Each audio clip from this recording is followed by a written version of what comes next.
Bonjour à tous, on commence tout d'abord par la première valeur d'actualité avec Sanofi qui a reçu l'autorisation aux États-Unis pour le lancement de son nouveau produit, le Dupixent, un médicament traitant l'eczéma. Le géant pharmaceutique français se trouve en décroissance dans le diabète et en échec dans ses dernières tentatives d'acquisition. Par conséquent, ce médicament représente un important potentiel relais de croissance. Le prix du traitement a été fixé à 37 000 $ par an. Et le Dupixent pourrait atteindre un pic de vente en 2021 et générer 3,6 milliards de dollars de revenus selon un consensus d'analystes.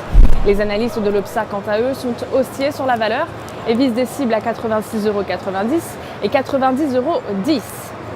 Place à la deuxième valeur d'actualité qui retient notre attention avec Veolia Environnement qui s'associe avec Carbon Clean Solutions pour capter et recycler le CO2 à grande échelle.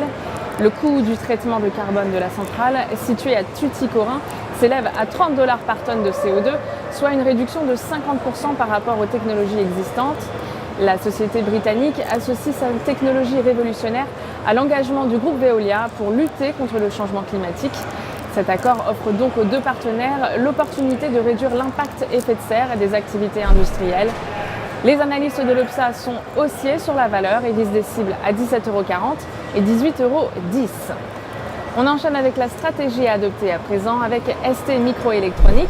L'identification de deux éléments graphiques positifs nous permet de penser que la tendance haussière du groupe a repris ses droits. Ainsi, le titre a non seulement repris appui sur sa moyenne mobile simple à 50 jours, mais s'est également extirpé d'une figure de continuation haussière en drapeau. Au-dessus de 13,25 €, une poursuite de la phase de progression est ainsi attendue en direction des 16 € et des 18 €.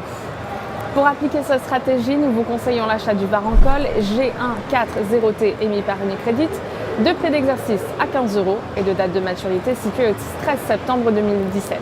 Coup de projecteur aujourd'hui sur l'indice italien FTSE MIB. Depuis le 22 mars dernier, l'indice a repris appui à la fois sur la zone pivot des 19 800 points et le trou de cotation haussier du 16 mars 2017. Tant que les 19 660 points ne sont pas enfoncés, une nouvelle phase de progression est envisagée en direction des 21 000 points et des 21 550 points. À cet effet, nous vous conseillons l'achat du certificat leverage Italia IT7LT émis par Unicredit, de maturité au 15 novembre 2019 et d'effet de levier 7. Ainsi, une variation de 1% de l'indice se traduira par une variation haussière ou baissière de 7% du produit. En direct depuis la Bourse de New York, c'était Fanny Texil pour Trading Central. Très bonne journée.